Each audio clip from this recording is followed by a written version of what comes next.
बरेली के सभी 6 अस्पतालों में शुरू हुआ ड्राई रन। सीएमओ ने हरी झंडी दिखाकर वैक्सीनेशन वैन को किया रवाना। जिला महिला अस्पताल में रिबन काट कर सीएमओ ने कोविड-19 के टीकाकरण के ड्राई रन की शुरुआत। जिला महिला अस्पताल, SRMS medical college, Rohilkhand medical college, Ayurvedic medical college, Shrilok hospital और रामनगर पीएचसी में हुआ ड्राई रन। बरेली के सभी 6 अस्पतालों में ड्राई रन की प्रक्रिया शुरू हो चुकी है। जिला महिला अस्पताल में सीएमओ डॉक्टर एसके गर्ग ने रिबन काट कर ड्राई रन की शुरुआत। सबसे पहले सीएमओ ने कोविड-19 वैक्सीन वैन को हरी झंडी दिखाकर किया रवाना। जिला महिला अस्पताल में जो भी लाभार्थी, उन्हें सबसे पहले वेटिंग रूम के पास आना पड़ेगा, जहां पर तैनात सुरक्षाकर्मी लिस्ट में उनका नाम देखेगा और फिर उनको वेटिंग रूम में बैठना पड़ेगा। इसके बाद उनको वैक्सीनेशन रूम में भेजा जाएगा, जहां पर लाभार्थी को टीकाकरण लगाया जाएगा। इसके बाद लाभार्थी को ऑब्जर्वेशन रूम में भेजा जाएगा, जहां पर उन्हें 30 मिनट तक रखा जाएगा। इस दौरान यह देखा जाएगा लाभार्थी को वैक्सीनेशन का कोई साइड इफ़ेक्ट तो नहीं हुआ है। इस पूरे प्रोसेस से गुजरते हुए लाभार्थी को उसके घर भेजा जाएगा, सीएमओ डॉक्टर एसके गर्ग ने बताया।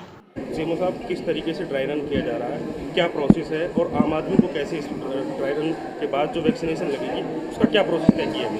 हाँ, पिछले साल तो हमारा कोविड-19 के कोरोना के बीमारी में ही बीत गया। अब नई वैक्सीन आ गई है, उसके लिए हम लोग अब सबसे पहले जो वैक्सीन के लिए इंतजाम किया जा रहा है वो हमारे जो front line health care worker हैं, डॉक्टर हैं, उनको लगाई जा रही है सबसे पहले चरण में।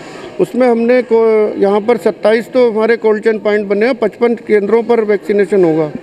27 जो कोल्ड चेन पॉइंट है वहाँ पर सुरक्षा गार्ड रहेगा, सीसीटीवी कैमरा रहेगा वैक्सीन की सुरक्षा के लिए। उसका कहीं पर भी वो सुरक्षा के रूप में बाहर ना जा पाए वहाँ से, क्योंकि कोरोना की वैक्सीन है, बीमारी फैल सकती है यदि कहीं गलत जगह चली जाएगी। फिर जो आज हमने जो मॉक ड्रिल की, जो ड्राई रन किया है, उसको नाम ड्राई रन दिया है मॉक ड्रिल की तरह। पहले से करके देख रहे हैं कि जब वैक्सीनेशन शुरू होगा तो हमें कैसे करेंगे इसको। तो हमने आज वैक्सीन भेजी है अपनी मेन कोल्ड चेन पॉइंट से। 6 वैक्सीनेशन सेंटर हमने बनाए, जिसमें 3 प्राथमिक स्वास्थ्य केंद्रों पर बने हैं और 3 जो है वो शहरी क्षेत्र में बने हैं। शहरी क्षेत्र में महिला चिकित्सालय है, खुशलोक हॉस्पिटल है और एक आपका स्टेट आयुर्वेदिक कॉलेज में, 2 मेडिकल कॉलेज में बनाए हैं, एक रामनगर में। तो वहाँ पर रामनगर दूरस्थ क्षेत्र में ही भेज के देख लिया वैक्सीन हमने, यहाँ भी भेज के देख लिया। वैक्सीनेशन साइट पर हमारे 3 कमरे रहेंगे।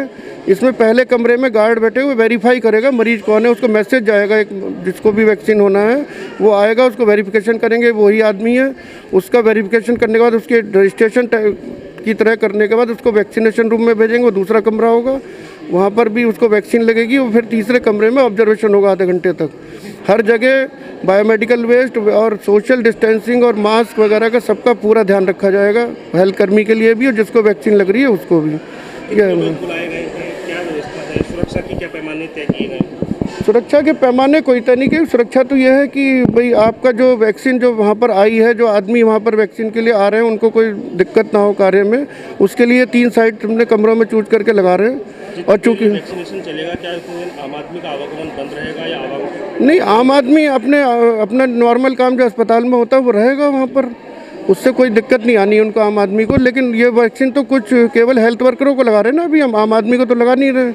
वो जो भी जानकारी लेना चाहेंगे वो जानकारी भी दी जाएगी उनको आगे कि आपको कब लगेगी, क्या लगेगी, क्वेरी होगी लोगों में, तो वो तीसरे फेज में लगाई जानी है। दूसरे फेज में हम लगाएंगे जो पब्लिक डीलिंग वाले डिपार्टमेंट है, जैसे पुलिस डिपार्टमेंट हो गया, प्रशासन हो गया, और इस तरह के बाद में हम फिर जन सामान्य को लगाएंगे तीसरे फेज में। कोविड वैक्सीन के बारे में जो पोस्टर्स लगाए गए उसमें कहा 2 खुराक जरूरी, क्या इसमें 2 खुराक? हाँ, इसमें ये बहुत ज़रूरी है कि आपने एक तो जो वैक्सीन हमने एक कार्ड बनाया है, उसमें एक कार्ड हम उसका काउंटर फाइल भी देंगे, उसमें लिखा रहेगा आपको कौन सी वैक्सीन लगी। 2 तरह की वैक्सीन आने की उम्मीद है, तो पहली फेज में जो वैक्सीन लगेगी दूसरी फेज में भी वही वैक्सीन मरीज को लगानी है। तो काउंटर फाइल पर लिखा रहेगा, उस काउंटर फाइल देखने के बाद ही दूसरी डोज उसे लेनी है। और काउंटर फाइल में वो सुरक्षित रखे मरीज, उसके लिए इनाम का भी प्रावधान गवर्नमेंट कर रही है कि उससे हम वो एक ड्रॉ निकालेंगे उससे कि प्राइज मिलेंगे, जिससे कि वो सुरक्षित उस कार्ड को रखे, हमें पता लग जाए इसको कौन सी वैक्सीन लगी थी। पहली वैक्सीन लगने के बाद कुछ एंटीबॉडीज बनेंगे, लेकिन दूसरी डोज जब लग जाएगी तभी उसका कंप्लीट सुरक्षा मिलेगी उसको मरीज। तो इसलिए मेरा जन सामान्य से अनुरोध है कि जब वैक्सीन लगे तो दोनों डोज लगवाए अपनी वो। ये नहीं कि एक लगवा ली बस मैं तो ठीक हो गया, मुझे हो गया, हमने दूसरी लगवाना भूल जाए। टाइम पे लगवानी है, तभी सुरक्षा मिलेगी इससे। क्या नाम है आपका? मेरा नाम आदित्य नारायण है। आदित्य भाई, ये बताइए कहाँ पे। जी। किस तरीके के प्रोसेस से आपको गुजरना होगा? मैं CMS ऑफिस बरेली में तैनात हूँ और पहले जब मैं गया तो मेरा नेम वेरीफाई हुआ था। उसके बाद फिर मुझे इंजेक्शन रूम में भेजा गया, मुझे इंजेक्शन लगाया गया। उसके बाद फिर मैं लगभग आधे घंटे तक ऑब्जर्वेशन रूम में हूँ। उसके कोई भी डिसएडवांटेज हो उसके लिए डॉक्टर की निगरानी में हूँ और आधे घंटे बाद ही मैं जाऊँगा। तब तक मैं डॉक्टर की निगरानी में हूँ, डॉक्टर उसकी। क्या कारण है कि जो निगरानी की जा रही है, क्या डिटेल्स हैं आपके पास? जिसके कोई साइड इफ़ेक्ट ना हो, इनकेस अगर होते हैं तो फिर डॉक्टर मुझे उस हिसाब से ट्रीट करेंगे। कोई कार्ड दिया जा रहा है, कैसे डिटेल्स आपकी रखी जा रही है? जी, ये कार्ड दिया जा रहा है जिसमें सारी डिटेल्स मौजूद हैं। क्या क्या लिखा है इसमें? इसमें मेरा नाम, नंबर, एड्रेस एंड सारी चीज़ें। कितनी बार टीकाकरण होगा? ये 2 बार होगा। 29 दिन बाद फिर बुलाया जाएगा, जिसके पास मेरे पास मैसेज आएगा, उसमें सारी जानकारी होगी कि कहाँ टीकाकरण होगा। जी। हाँ सर, बताइए किस तरीके से प्रोसेस क्या है पूरा? कोविड वैक्सीनेशन में हमने जो सबसे पहले तैयारी की है कोल्ड चेन का में वैक्सीन स्टोरेज का, कि हमें वहाँ पर स्टोर करना है। दूसरा पॉइंट आता है हमारा वैक्सीन ट्रांसपोर्टेशन का। तो दोनों में, स्टोरेज एंड ट्रांसपोर्टेशन में फुल सिक्योरिटी की व्यवस्था की गई है। जैसे कि आपके CCTV कैमरे, पुलिस व्यवस्था, पुलिस साथ में ही जाएगी और वहाँ पर वो पुलिस रहेगी। उसके बाद जब वापसी वैक्सीन आती है कोल्ड चेन पॉइंट पे, तब भी वहाँ पर पुलिस रहेगी। जहाँ टीकाकरण होगा जी, वहाँ पे क्या प्रोसेस है? क्या प्रोसेस से गुजरना पड़ेगा? उस सेशन साइट पर हमारा जो सेशन साइट का कंपोजिशन है उसमें 3 रूम की व्यवस्था की जाएगी एक सेशन साइट पर, जिसमें एक रूम होगा वेटिंग रूम, दूसरा होगा वैक्सीनेशन रूम, तीसरा होगा ऑब्जर्वेशन रूम। वेटिंग रूम में जब लाभार्थी आएगा तो सबसे पहले वहाँ पे सिक्योरिटी गार्ड होगा, उसके पास एक लिस्ट होगी, वो उसकी ID देखकर वेरीफाई करेगा कि आपका नाम है कि नहीं है, तभी वो एंट्री देगा, जैसे कि इलेक्शन वगैरह में होता है।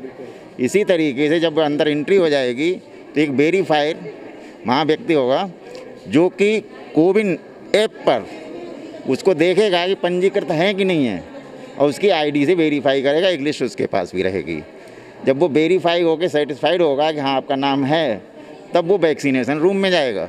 तो जहाँ वैक्सीनेशन ऑफिसर है वो वहाँ उसको वैक्सीन लगाएगा।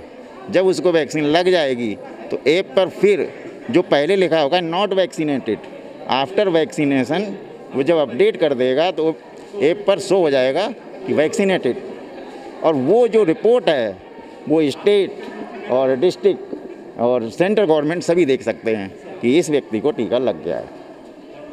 टीका लगने के बाद वो ऑब्जर्वेशन रूम में जाएगा, वहाँ उसको 30 मिनट रुकना होगा। दूसरा एक सवाल ये भी है दोस्त, इस पूरे प्रोसेस में कितने लोग लगाए गए? इसमें हमारे फेज 1 की बात करें तो 28,000 लाभार्थी हैं, हेल्थ केयर वर्कर, प्राइवेट और आपके सरकारी जो भी हैं, और उनके लिए 288 सेशन की व्यवस्था की गई है। 55 साइटें हैं और 3 दिन में पूरा किया जाएगा। वो दिन होंगे सोमवार, शुक्रवार एंड सोमवार। अच्छा, ये जो वैक्सीन है क्या फ्री ऑफ कॉस्ट लगाई जाएगी या क्या कुछ सरकार ने कुछ डिसाइड किया इसमें? इस समय तो फ्री ऑफ कॉस्ट है, और उसके बाद फेज़ 2 में जो नगर निगम के कर्मचारी अधिकारी हैं, पुलिस के हैं, रेवेन्यू डिपार्टमेंट है, उनके लगेगा। तीसरी फेज़ में हमारा जो 50 साल से ऊपर के लोग हैं या 50 से कम कोमॉर्बिड, जिनको डायबिटीज़ है, हाइपरटेंशन है या अन्य कोई हार्ट की बीमारी है, उन लोगों को लगाया जाएगा। 4th फेज़ में अभी कोई गाइडलाइन नहीं आई है, उसमें लाभार्थी स्वयं पंजीकरण कर सकता है, ये अभी तक बताया गया है आम पब्लिक के लिए।